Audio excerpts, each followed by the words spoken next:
दोस्तों, आज की दुनिया में इंसान पैसे के पीछे ऐसा भाग रहा है कि अपने रिश्तों की अहमियत को भी भूल गया है।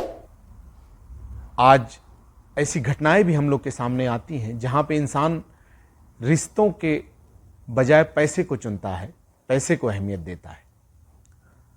आज ऐसी एक सच्ची घटना उत्तर प्रदेश के हापुड़ जिले से मैं आप लोग के सामने लाया हूं, जहां पे एक परिवार रहा करता था। एक व्यक्ति था, उसका नाम था विशाल सिंघल। उसके पिता का नाम था मुकेश सिंघल। उसकी माता थी और पत्नी।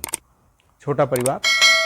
और उसके विशाल के पिता की एक फोटोग्राफी की दुकान थी, वही कमाई का जरिया था और उसी पे विशाल और पिता उसके दोनों रहते थे। और मीडियम फैमिली, मीडियम इनकम उनकी थी। जून 2017 की बात है। विशाल अपनी माताजी को बाइक पे लेके कहीं जा रहा था और एक्सीडेंट हुआ। उनको, अपनी माता को लेके वो हॉस्पिटल गया और हॉस्पिटल में उनकी डेथ हो गई। सर पे चोट आई थी उसकी माता की। फिर कुछ दिनों बाद जिंदगी चलती रही। 2022 में विशाल की पत्नी की तबीयत खराब हुई। उनको डायरिया का वो हुआ, डायरिया की परेशानी हुई और पत्नी को लेके विशाल हॉस्पिटल गया और अगले दिन पत्नी की भी डेथ हो गई। 2017-2022 यानी 5 साल के गैप में 2 मौतें। 2022 के बाद 2025 आया और एक दिन विशाल के पिता मुकेश सिंघल का भी एक्सीडेंट हुआ कहीं। विशाल उन्हें हॉस्पिटल ले जाता है, उनकी भी डेथ हो जाती है। 8 साल के भीतर इस फैमिली में 3 मौतें और विशाल अकेला रह गया। इस बीच में विशाल ने सबकी इंश्योरेंस निकाली हुई होती है, बीमा करवाया हुआ होता है फैमिली का। और विशाल ने अपने पिता का सबसे बड़ा बीमा करवाया हुआ होता है। 60 पॉलिसी वो अपने पिता के नाम पे लिया रहा होता है। और ये पिता की मौत 2025 अप्रैल में होती है और फिर वो इंश्योरेंस के लिए क्लेम करता है, क्योंकि पिता की पॉलिसी बहुत ज़्यादा बड़ी थी। 60 पॉलिसी ली थी उन्होंने और टोटल अमाउंट जो बन रहा था 60 पॉलिसी का, वो 39 करोड़ रुपए बन रहा था। और वो फाइल इंश्योरेंस कंपनी उसने भेजा। इंश्योरेंस तुरंत तो मिलता नहीं है, पहले जांच पड़ताल होती है, क्रॉस चेक होते हैं, फिर चेकिंग चालू होती है। इसी बीच में पिता की डेथ से पहले ही विशाल ने 4-5 गाड़ियां, बहुत एडवांस गाड़ियां ली हुई होती हैं, एसयूवी, जो महंगी रहती हैं और जबकि उनकी इनकम इतनी रहती नहीं है। और जब बीमा कंपनियों को ये फाइल जाती है तो वो देखते हैं सबसे पहले कि 60 पॉलिसी और उन सबका प्रीमियम मिला के करीब 30 लाख रुपए पर ईयर हो रहा था। और कंपनियां ये सोच रही थी कि ये व्यक्ति की इनकम तो इतनी है नहीं, 25 से 30 हज़ार, मैक्सिमम 40 हज़ार कमाने वाला व्यक्ति इतनी पॉलिसी लिया हुआ है, करीब 30 लाख प्रीमियम आ रहा है, ये भर कैसे रहा? उनको शक होता है। फिर वो अपना इंटरनल इंक्वायरी बैठाती हैं कि देखते हैं क्या है मामला।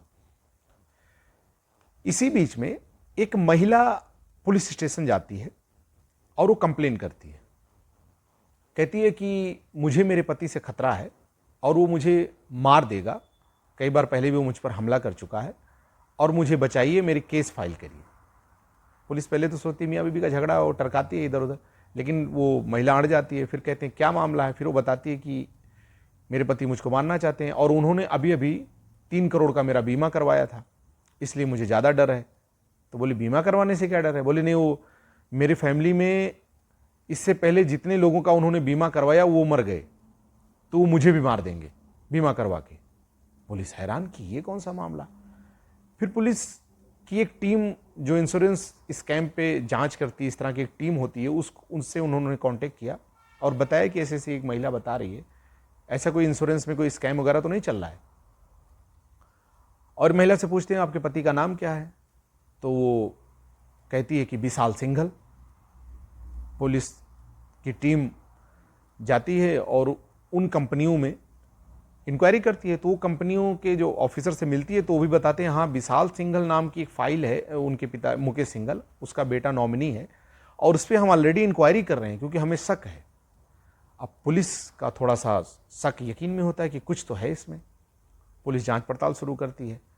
महिला से पुलिस पूछती है कि विशाल के बारे में, तो वो बताती है कि मैं उनकी चौथी पत्नी हूँ और उनकी पहली पत्नी की डेथ हो गई थी और बीच में 2 और उन्होंने शादी की थी, उसका मुझे पता नहीं क्या किया उन्होंने, और मैं चौथी हूँ। लेकिन लोगों से जो मैंने इंक्वायरी की उनके बारे में, जब मुझे शक हुआ तो मैंने पूछ जांच की तो मैं 14वीं उनकी पत्नी, लेकिन ऑन रिकॉर्ड चौथी हूँ।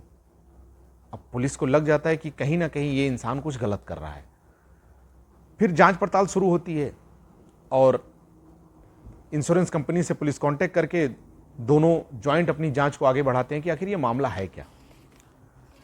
फिर विशाल के बारे में इनका शक थोड़ा पुख्ता होता है और उसको ये अरेस्ट करते हैं पुलिस वाले, और अरेस्ट करके लाते हैं। फिर उससे पूछताछ करते हैं। फिर वो कहानी बताता है, ऐसी कहानी जो हम आप सुन के रोंगटे खड़े हो जाएंगे कि ऐसा भी कोई इंसान क्या कर सकता है। वो बताता है कि पहले जो 2017 में वो अपनी माता जी को लेके जा रहा था तो उनकी पॉलिसी लिया रहता है, वो 80 लाख की करीब पॉलिसी मां के नाम लिया रहता है। तो वो पहले इंश्योरेंस किसी का नहीं कराता, पहले मां का ही कराता है वो। फिर उनको लेके जाता है और वो दिमाग में बैठा के जाता है कि अगर इनकी एक्सीडेंटल डेथ हो जाए तो ये पैसे मुझे मिलेंगे। अच्छा, उसमें नॉमिनी भी खुद रहता है। उसके बाद मां को सर पे कहीं भारी वार करता है और हॉस्पिटल लेके जाता है। उसके बाद चूंकि एक्सीडेंटल में मारा रहता है और डॉक्टर भी चेक करता हाँ मार ही लगी है, और उसके बाद कुछ देर बाद डेथ हो जाती है और उसे पेपर से डेथ सर्टिफिकेट भी मिल जाता है। सारी चीज़ पेपर ले ला के वो इंश्योरेंस कंपनी में जमा करता है और उसे 80 लाख का अप्रूवल मिल जाता है, पैसे आ जाते हैं अकाउंट में। ये पहला उसका टेस्ट था कि ऐसे करता हूँ क्या, अगर इसमें मैं सफल हुआ तो आगे भी इसको मैं बढ़ाऊंगा इस काम को। सोचिए उसकी मानसिकता कितनी विकृत थी, कितनी गलत सोच। अपनी सगी माँ जिन्होंने उसे पैदा किया, पाल पोस के बड़ा किया, 80 लाख उसको मिल गए। अब वो खुश, उसका मन और बढ़ गया। फिर कुछ दिनों बाद पत्नी को अपने उसने 2022 में, 2017 में माँ की डेथ हुई, 2022 में पत्नी को स्लो पॉइजन उसने दिया, केमिकल स्लो पॉइजन जो होता है, और डायरिया का शक हॉस्पिटल को जो सिम्टम दिखे हॉस्पिटल में डॉक्टर को डायरिया के ही दिखे। उसके बाद पत्नी की भी डेथ, और पत्नी का 32 लाख का इंश्योरेंस उसने करवाया था, नॉमिनी खुद था।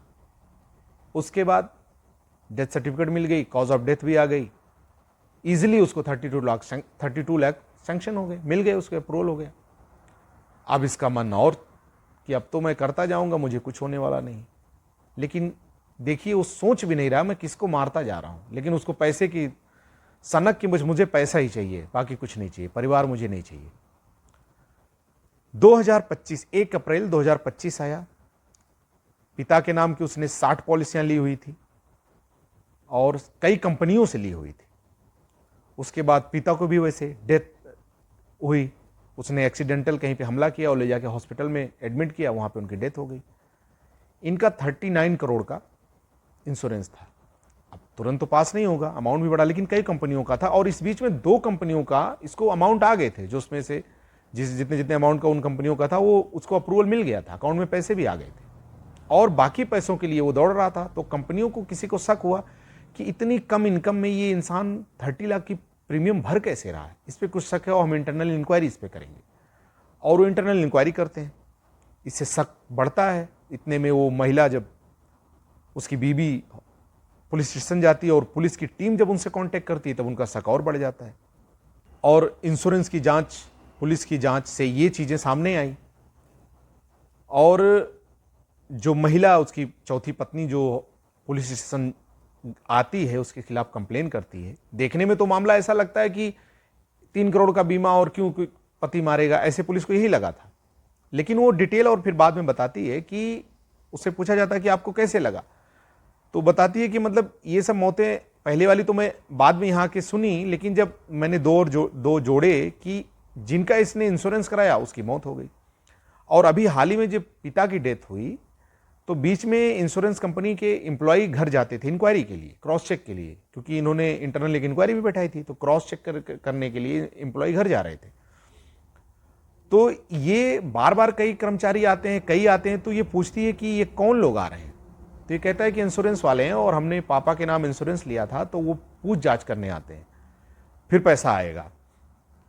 और मैंने तुम्हारे नाम की भी एक पॉलिसी ली है 3 करोड़ की, और उससे कहता है कि कहीं मुझे कुछ हो गया, मेरी डेथ होगी, तो कम से कम तुम्हारे लिए एक सेफ्टी अमाउंट रहेगा, तुम्हें कोई दिक्कत नहीं होगी। फिर वो जो कर्मचारी आते हैं कई तरह के सवाल पूछते हैं, तो ये उससे पहले से अलर्ट करता है कि जो भी वो पूछेंगे तुम बता देना, जैसे भी पूछेंगे हाँ में हाँ मिलाती जाना। उसमें कुछ ऐसे सवाल भी थे जिसपे इस महिला को, उसकी पत्नी को शक भी होता है, तो कहती नहीं ये गलत है, ऐसे मैं कैसे जवाब दे दूंगी, ये तो ऐसा नहीं है। तो कहता अगर नहीं दोगी तो तुम्हें भी मैं ख़त्म कर दूंगा, तो मुझे जानती नहीं हूँ, मैं पहले भी बहुत लोगों को ख़त्म कर चुका हूँ। तब वो दिमाग उसका घूमता है कि कहीं इन मौतों का जिम्मेदार यही तो नहीं है, इंश्योरेंस करवा के इस तरह मारता गया और पॉलिसी लेता गया। तो वो थोड़ा पढ़ी लिखी होशियार थी, वो पुलिस स्टेशन भाग के आती है और वो कंप्लेन करती है। इस कंप्लेन से या उन कंपनियों की थोड़ा सा सूझबूझ से, इंटरनल इंक्वायरी से इतना बड़ा राज खुला और उसने कबूल किया कि मैंने सारी मौतें, ये जो मौतें रिकॉर्ड पे आई, पत्नी पहली, माता और पिता। लेकिन उसकी वाइफ कह रही है कि मैं 14वीं पत्नी हूं, ये रिकॉर्ड पे तो नहीं है लेकिन लोगों से उसने सुना है। तो अभी इसमें इंक्वायरी की जाएगी, पता नहीं इसने और कितने लोगों को मारा है। और ये जो इस काम को उसने अंजाम दिया, अकेले नहीं दिया, उसका एक दोस्त था, उसके दुकान के बाजू में उसकी भी दुकान थी, उससे मिलके उसने दिया, उसकी हेल्प से, और उसको भी पैसे में इन्वॉल्व किया कि मैं तुझे भी दूंगा। तो इन सब इतने बड़े काम को ऐसे वो करता गया। लेकिन यहां सोचने की बात यह है दोस्तों कि क्या इंसान इतना गिर सकता है कि अपने ही खून, माँ बाप जिन्होंने उसे जिंदगी दी, पाल पोस के इतना बड़ा किया, पढ़ाया लिखाया, शादी की, उनके प्रति उसके दिल में जरा सा दया प्रेम कुछ भी नहीं, सिर्फ पैसों के लिए, और वो उन लोगों को मारता गया। और जब उसे पैसे आते गए तो उसका मन और बढ़ता गया कि अब मैं कुछ भी करूंगा, कुछ नहीं होगा। और अभी तो जांच का विषय है कि जो और पता नहीं कितने लोगों को उसने नुकसान पहुंचाया या मौत, जिंदगी उनकी ली है या मौत, कत्ल किया है, तो ये सब जांच का विषय है और जांच अभी आगे चल ही रही है। लेकिन वो पकड़ा गया है, जेल में है अभी। एक पत्नी की, एक महिला की सूझबूझ से इतना बड़ा राज खुला। लोग भूल जाते हैं क्राइम करने के बाद कि उनका ठिकाना कहां होता है। हर क्रिमिनल पहले सोचता है कि मैं पकड़ा नहीं जाऊंगा, लेकिन दोस्तों क्राइम कितना भी बड़ा हो, कितना भी पुराना हो, एक ना एक दिन वो क्रिमिनल पकड़ा जाएगा और सलाखों के पीछे ही भेजा जाएगा, जहां उसकी असली जगह है।